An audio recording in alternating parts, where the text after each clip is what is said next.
verse, main verse is Philippians 2:4.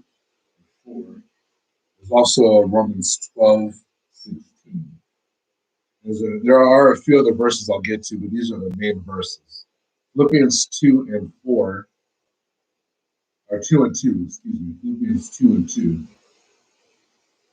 reads, "Fulfill ye my joy, that ye be like-minded, having the same love, being of one accord, of one mind."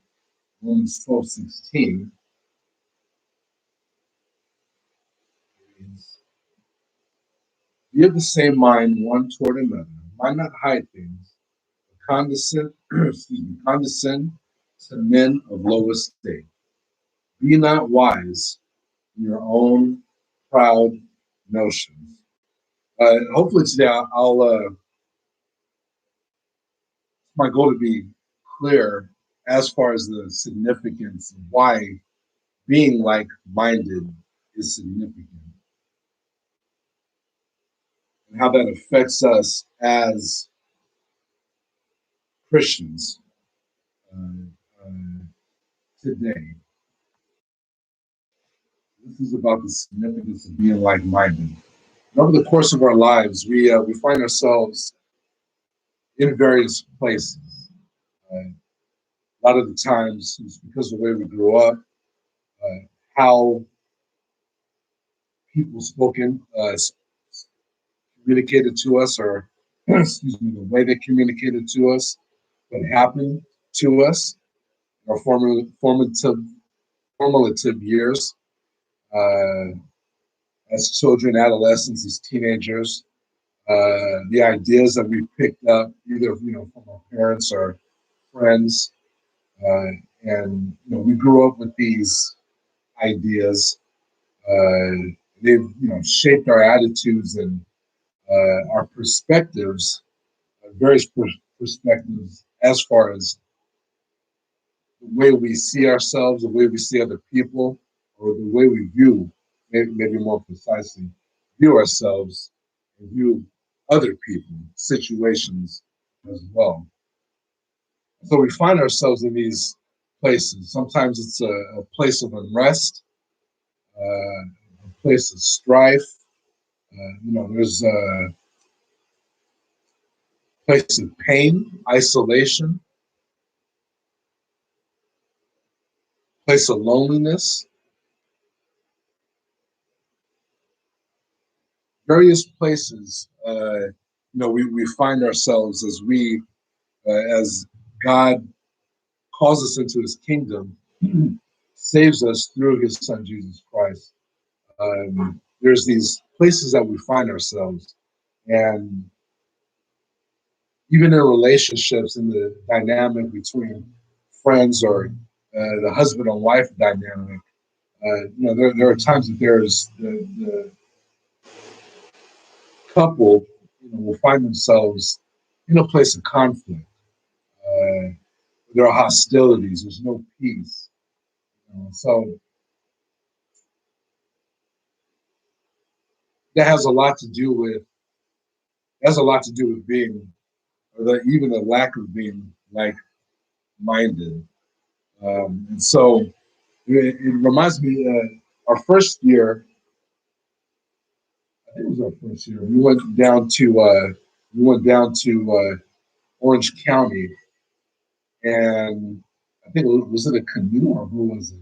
One of the uh, kayak. It was a kayak. Okay, so we wanted to kayak this little marina, beautiful little marina in Orange County, and it was our first year. So our goal was to kayak, and Jenny my wife, had done it before with the family. It was my first time doing it. So we got into the kayak, and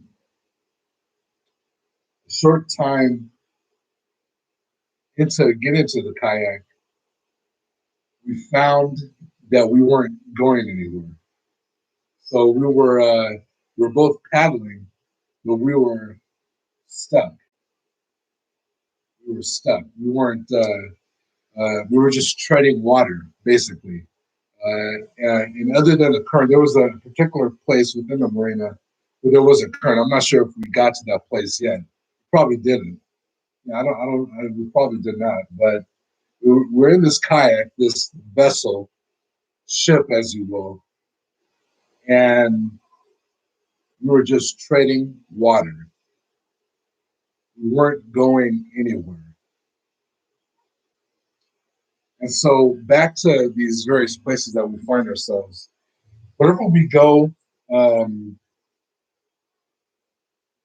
wherever we go on a vacation, the one thing that does not happen, especially if it's a vacation that's far away, the further away, the less likely this is to happen. As far as we don't find ourselves on a airplane first class trip, and we don't find ourselves once we reach the destination, we don't find ourselves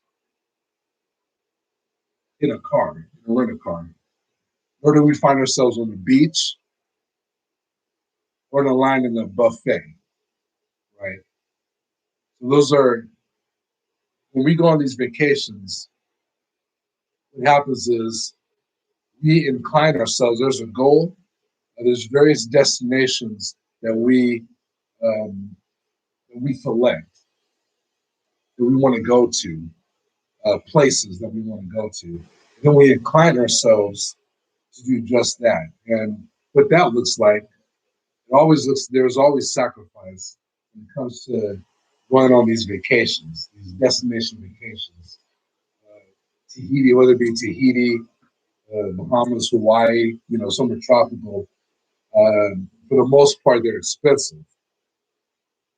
So the first initial sacrifice is financial, and then another sacrifice that people are willing I would think most people are willing to go on is or endeavor to do, I should say, is they want to look nice or comfortable. So they go to the gym. They'll alter their diet. So there's another sacrifice. They'll alter their diet. They want to fit in a bathing suit or a swimming trunks. They want to look nice. So they'll alter their diet. They'll sacrifice what they want to eat so that they can basically, either feel comfortable and or look nice while being there. So all these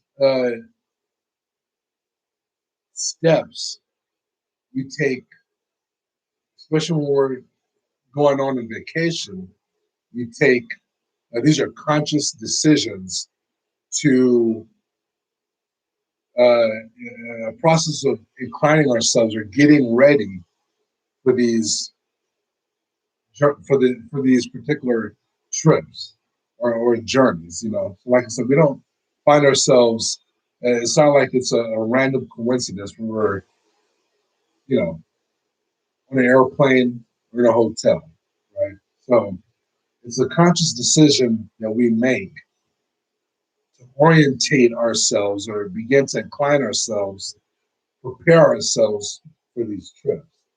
And even for something that's more realistic, you get in a car, it's more realistic sometimes when we're driving that we end up at a place that we're not. Sometimes we get lost, right? So, but when we realize we get lost, we don't just stay in that wrong place or that wrong destination. So we're talking about going back to when we were kayaking. Me and Jenny were kayaking. What was happening was when we were in the kayak, we were not on the same page. And so us not being on the same page was causing us not to make progress. We were not making progress. And what that looks like is not having the same aim or goal, the same, not necessarily desire, but the same, sometimes different agendas. What else? There's also goals, having different goals. So when we have different goals, other than when our goals differ from God's goals, I should say, or our aims differ from God's aim, our interests, same thing. If we're not on the same page with God or being like-minded with God, we don't have the same interests, we don't have the same agendas, we don't have the same goals. Our aim is off. So there's different. There are things that are important to God that at times are not important to us. We have other things that are more important. So what we did, both of us realized that we were just treading water. We weren't going anywhere. By the way, life is about progress. Life is about progress. Growth is about progress. Maturity is about progress. Development is about progress. Our destiny is about progress. So everything is about progress, advancing forward to a goal. We should be wanting to advance forward to a goal.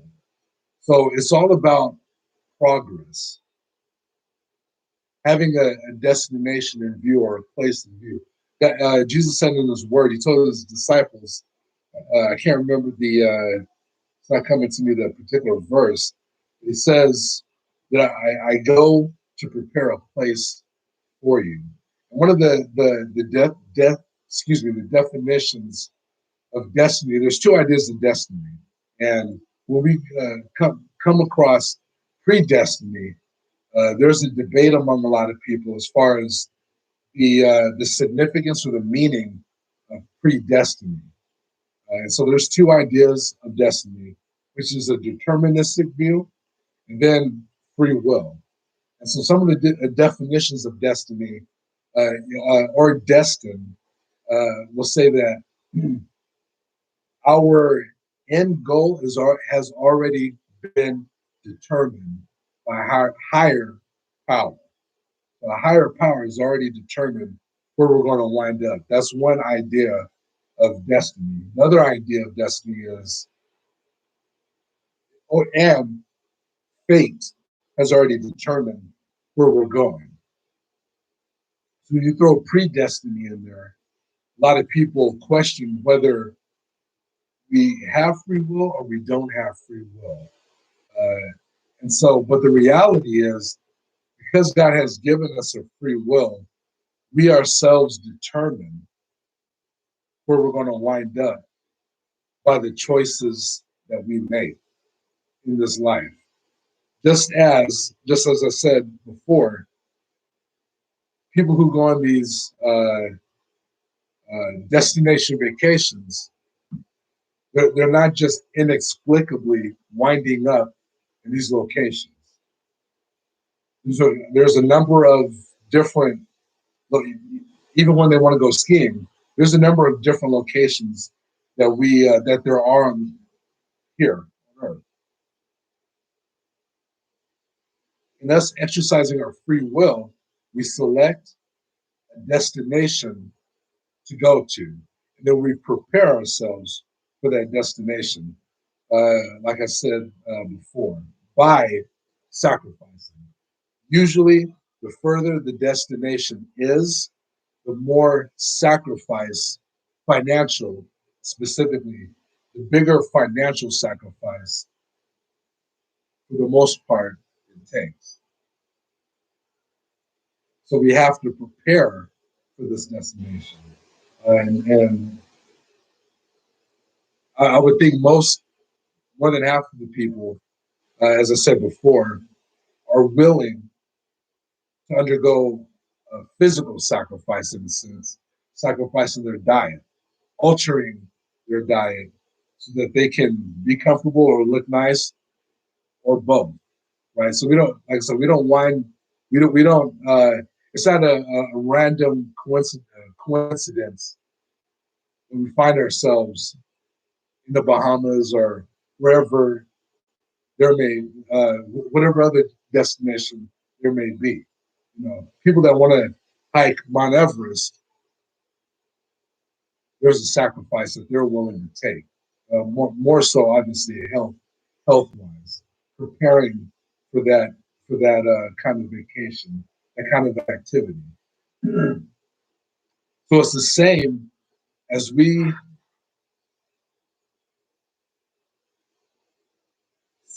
realize, if we realize, it's the same thing for the places that we find ourselves in. And unlike this reality, the objective reality that we can observe, this reality, I should say, the laws of gravity keep us from occupying multiple places or points. So we can only be in one place at a time. We can only be at one place at a time. However, in the realm of the spirit, that's not the case. We can occupy a place of unrest, a place of insecurity. All these places are in the carnal realm or the soul realm, where we're occupying multiple places at the same time. And it reminds me a little bit of the man that was possessed by the legions of spirits. They were all in, however number, I don't know if it was 1,000, but they were all in this one place. All of those spirits were in that man, that one place. And that is not possible, obviously, for any physical entity in this realm. Like I said, two solid objects cannot occupy the same space. But in the realm of the spirit, that's not the case. So, like I said, as I said before, we find ourselves in places of, it could be a place of selfishness, a place of being controlling, or being under the state of control, a place of manipulation, a place of pride. All these places we occupy, right? So the question is, how do we get out of these places? How do we get out of these places? The answer is by being like-minded. So as I said before, when we were in the canoe, kayak, when we were in the kayak, I was rowing at one pace or speed, Jenny was rowing at another. It was hot too. So the more that we were rowing and we were on different pages, we weren't going anywhere. It took us communicating and then applying what we communicated. And I'm not sure exactly. She may have had uh, more words of wisdom about that than I did. Because, like I said, I never kayaked before, and she did. So I don't remember exactly how the interaction went. But suppose she said something, or even suppose I said something mean or rough or cutting. Suppose she hit me with a paddle, or vice versa. And so we're talking about relationships. Even though the ship in relationship is not, there's a different definition with that ship. The idea still stands. There are two people that are in a vessel. There's participation. Participation is a key part of being like-minded and being able to make progress. If we've seen, I know I've gone to different places and there hasn't been change. I've there's a time we went to a church, a couple of churches. Things are still the same. People are still the same. Still have the same mentality, uh, um, attitudes. There's still, we can be in a place of pain. There, uh, not be any advancement, stuck, basically. And so before we communicated, we were basically stuck because we weren't on the same page. We weren't on the same page because we did not communicate. So being like-minded means our interests, our agendas aligning and being one, being united, being in agreement. One of the definitions of progress, or some, is movement towards a goal, development, steady improvement. And development deals with maturity, developing from being immature to a place of maturity. Uh, Goal is a purpose towards which an endeavor is directed. Aim, purpose, intention, plan. The act of aiming or pointing, determining a course. And there's agreement, an agreement between parties regarding a method of action, covenant, treaty. So being like-minded is being in agreement. Being in agreement is being one. And being one is being united. And there's the scripture, First John 5. First John 5.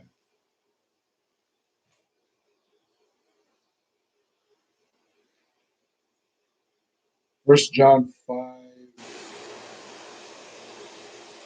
7 and 8. First John 5, 7 and 8. There are three that bear record in heaven: the Father, the Word, and the Holy Ghost.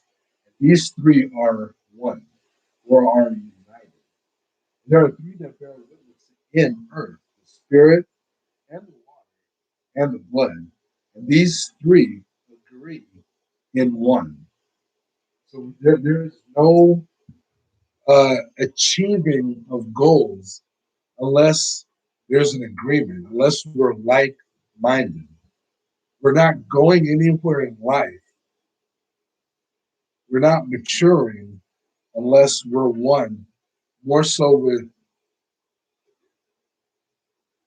not more so. Uh, Firstly, with God, firstly, being like minded with God, agreeing with what God says in His Word. So, unless we're in agreement in our interests, seeking first the kingdom of God and His righteousness. So, us being in agreement with that means that it's no longer more important to get it, that getting a job is not more important than seeking righteousness, seeking first His kingdom and His righteousness. There's a priority to God, and then we have our own priorities. And so it's up to us individually as well as collectively to align our interests. It's not saying that a job or clothes is not important. He's saying that He's already provided for us, but that righteousness is what's important. Not making money, not even a title or position. So when we have these different interests and goals, there's not going to be any advancement. There's not going to be any advancement. We're going to be stuck in the same place. Right? We're going to be stuck in the same place. I was going back and forth whether to mention this, but there's a formula, a writing formula. It's a pretty popular formula of writing. They call it the hero's journey.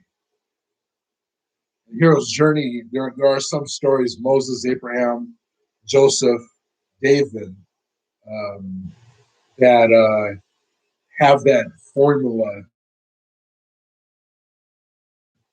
intertwined in their stories. And any, for the most part, I would say most of the classic movies, it doesn't matter if it's a superhero or whatever they may be, but when they write a story along the formula, it tends to be, for whatever reason, it tends to be popular. I think Spider-Man, the very first Spider-Man that came out about 20 years ago. Then there's Star Wars. Uh, but what's significant about the hero's journey is the hero starts off in a place, and it's a journey, and he ends up in another place. It's talking about maturity. It's talking about the hero developing. Matrix 2 as well talks about the hero developing. He starts off in a place of immaturity or weakness.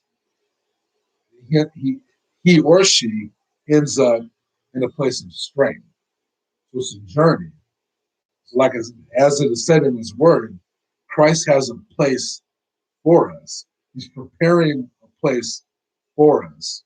But destiny truly means that he hasn't he hasn't necessarily determined where we're going to wind up. He's left that up to us. We only get there in this place that Christ has or is preparing for us. Uh, Basically, if we're